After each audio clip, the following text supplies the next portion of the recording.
Welcome to the Personalities in the Workplace podcast. Each week, Timogi and I are introducing you to an easy-to-understand conversation about personality types. Listen, navigating the different personalities in your business can be a tedious task, and we get it.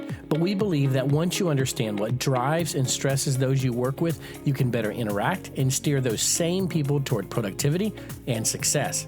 In order to help, today we're focusing on our 14th personality type, the INTJ, who we call the genius. As we get started here, I'm going to take a very quick moment to do a little shout out to Sage Garden Care Center, who is sponsoring this episode of Personalities in the Workplace. We would love to work with you. Go check out what we offer and how we can help on our website, www.sagegardencare.org. All right, let's jump into our podcast. Timogi, the Empowerment Specialist, is here with Chuck Taylor of Sage Garden Care Center. Ta-da! Everybody should intro with magic every so often. Woo, here I am. We need some music on this podcast. Maybe, do some little sparklies. Well, I will put it at the intro. It'll be fun. Everybody else will get to hear the music. We don't get to hear it right now. Okay. But we can go with the song that exists in our brains. So, speaking of brains, we're diving into the genius, the INTJ personality type. Chuck? Yes, I love this personality type. It is so uniquely different from who I am. Okay. Not to say that I am not a genius, but I am smart in very different ways. I'm smart with people. This is my slow friend, Chuck. Yes, that special guy we love so much. INTJs have a very unique quality in and of themselves where because they have a plan for life, that J component of their personality type, because they're introverted, they focus on the strengths of character within who they are. They have this long-range view mindset, that intuitive nature of who they are, and that logical way of focusing on stuff. When an INTJ works into a problem, they logically and analytically break down the difficulty, find a solution, pull up the resources necessary in and of themselves to fix it, and they pass on that solution to everybody else with the expectation that everyone will do what they said, say thank you for the information, and then move forward with their life competently and well. You can imagine it doesn't always play out quite so much that way, but they definitely work towards being solution specialists. Okay, isn't it said that Einstein once stated that a genius can make complex things seem simple, something of that nature? Help me with that. Einstein may have said it. I don't remember it. But I will say one of the quotes that was great. I have a guy who I've worked with who's an INTJ, and he has said repeatedly, "I have forgotten more than you will ever know." And I think that... What a great person. While that is not an expression that falls well on the ears of those surrounding him, and many times it does kind of fit into the personality type here, and not that they inherently attempt to be condescending. I don't think that's the goal here. I think what it is they are focused on knowledge. They're focused on growth. They're focused on getting information, using it well, being right in what they do, and oftentimes they have the plague of looking at the rest of the world and saying, does anybody else care about these issues as much as I care about these issues? Okay. Right. And I don't think that's just being rude. I think they honestly, truly believe that they are passionate about the issues that they're passionate about. Okay. And so you have also listed as one of their strengths is that they are extremely intentional. Very intentional. I love that word, intentional. Unpack that for me. So they know what they want to do. They know why they want to do it. They know where they're going, and they know what resources they're going to use and what the purpose of it is. So everything that they do on purpose. Everything they do for a reason. And so everything that they do has been planned out, has been thought out, and anytime you hear them speak, they thought about it before they said it. They're not like their extroverted counterparts, the ENTJs, who may be thinking out loud. They're very specific about what they want to say and why.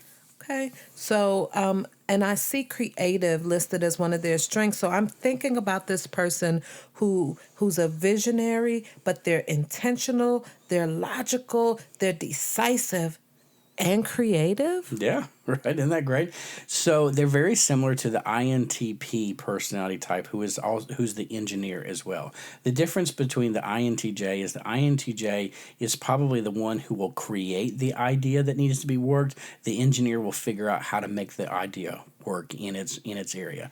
So an INTJ has to be creative, because in order to get the rest of these areas to function well, to be the visionary, to be logical, to be intentional, decisive, in order to really get things done, they have to do so by having a certain level of creativity about the work that they're doing.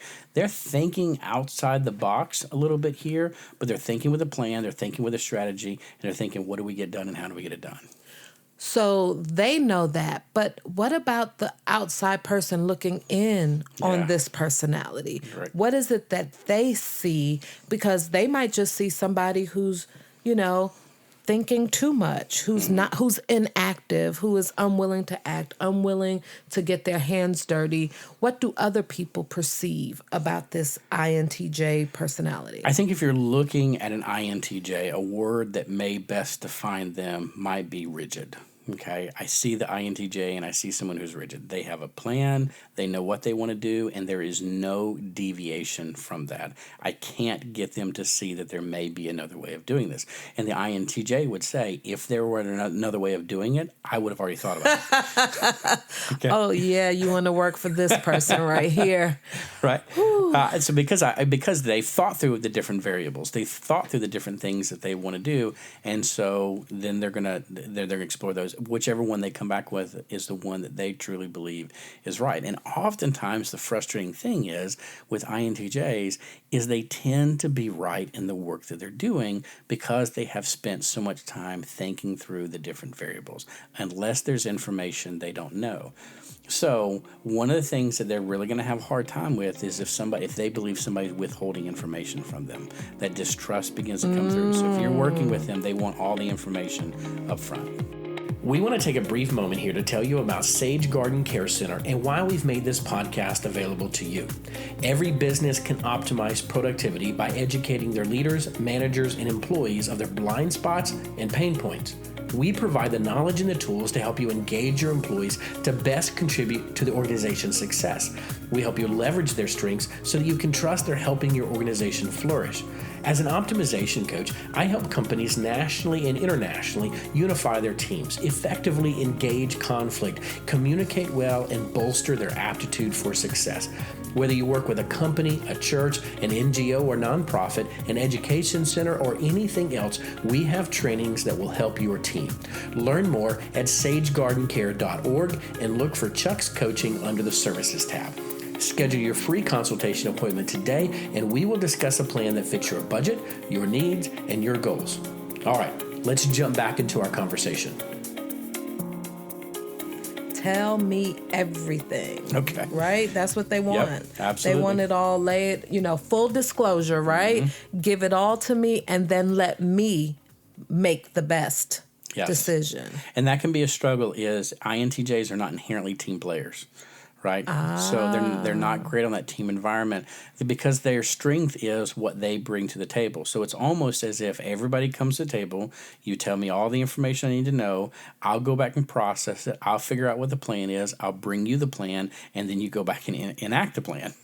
Wow. So I think this is where maybe my Steve Jobs quote can come back in. Know? I mean, because he was a genius. But he was a bit of a control freak, which is why Apple's so proprietary. Yes. Right. I mean, I heard that one time he had an administrative assistant who was late due to her car breaking down or something on the highway. And what he did was the next day, he went out and purchased 3 different vehicles, came in the office, and I don't know if this is true, but they said he laid the keys down and said, there are 3 new cars outside. Go pick the one you like and never be late again. Doesn't surprise me. It doesn't surprise me. I read that Problem somewhere. solved. Yeah. But the beauty in something of that nature, of the genius, of the INTJ, is that they're not going to leave you out on the ledge. Right. by yourself. Yeah, deeply committed to the company, deeply committed to the plan, deeply committed to whatever it is because they want to work towards success, right? And they want everybody else to work towards success. It's the way that they do it that can oftentimes be the stressor, that can be the things that aggravates the people around them. Well, we have a perception, us non-geniuses, we think geniuses are a little weird, a little quirky, right? Right. And I think that comes with the genius territory. Yeah. So one of the other stressors you have listed for the INTJ is too many feelings. Oh, my goodness. Yeah, so if you're an INTJ, I want to know the facts. I want to know the details. I want to know the information necessary to be able to get the job done.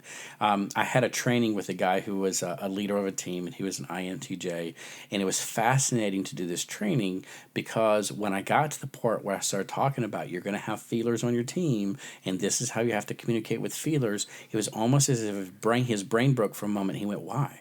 Why do I have to talk to them about that? Because this is their personality. This is what they need from you. And it felt so inefficient. It felt so impractical to go through that because he would never expect that anybody would do that for him. It didn't seem reasonable.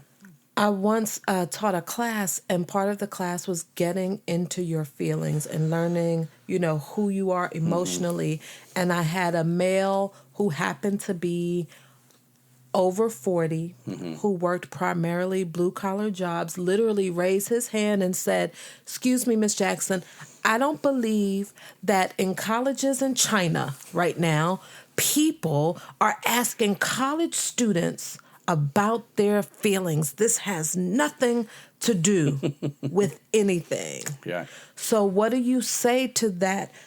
How do you work with that INTJ personality who has a harder time or more difficult time understanding the balance of what we feel and the tasks that need to be done and the logic behind those tasks? So I've had that conversation with individuals that really fall in this line, and I would say, would you ever use your lawnmower and never give it oil?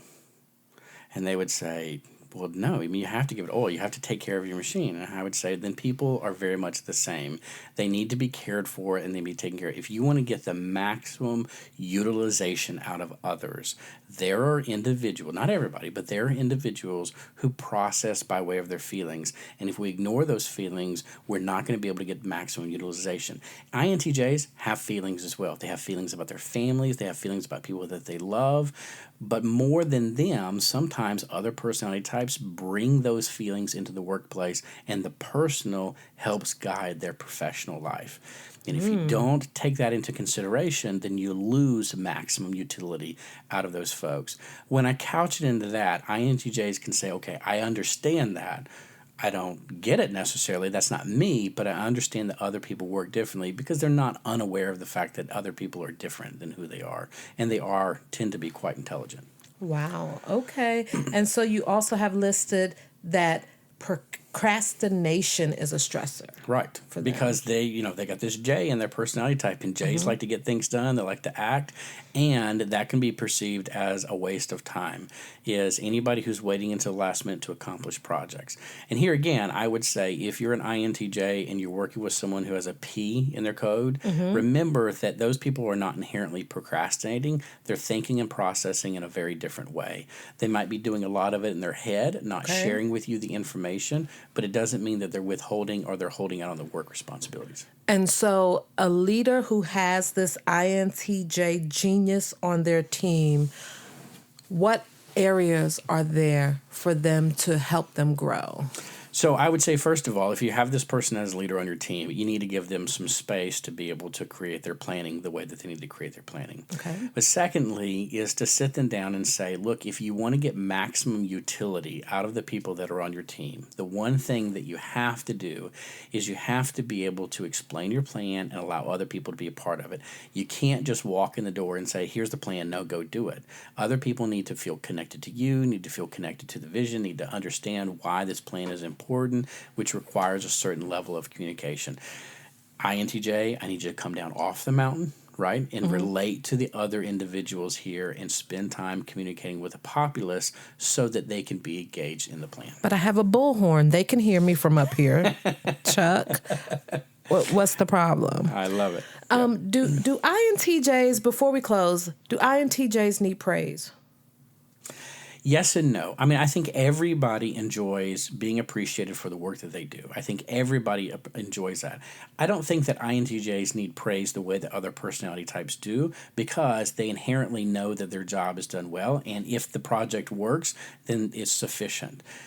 I think that you get a lot more leverage out of an INTJ if you take time to say thank you for what they've brought to the table. They're much more likely to listen to you if you're appreciating the work that they're bringing. Well, all right. Well, that brings us to a close on the INTJ, the genius. Thanks, Chuck. As always, I love it. Thank you for listening to episode 19 of the Personalities in the Workplace podcast. Remember to check out the show notes for stuff to help you with personalities in your workplace. There are these super cool personality cards that we mentioned. Just imagine if everyone in your office had one and you knew what strengths they possess or what stresses them out before you even begin your conversation. You can learn your type by following the link to take your personality assessment and invite everyone in your team to take it too. Look in the show notes for more information on Timogi Jackson and me, Chuck Taylor. We would love to work with you one day. Each episode, we are bringing you practical, tangible, and engaging conversations that will help you gain perspective on the people you work with. Join us for the next episode where we discuss the engineer, the INTP personality type. Is there something you want to learn about regarding personalities? Just send an email to chuck@personalitiesintheworkplace.com. In our next session, we will be interviewing each personality type in the workplace. Do you want to be on the show, or do you know someone who would be great for our show? Complete the application in the show notes, and we will follow up with you. Thank you.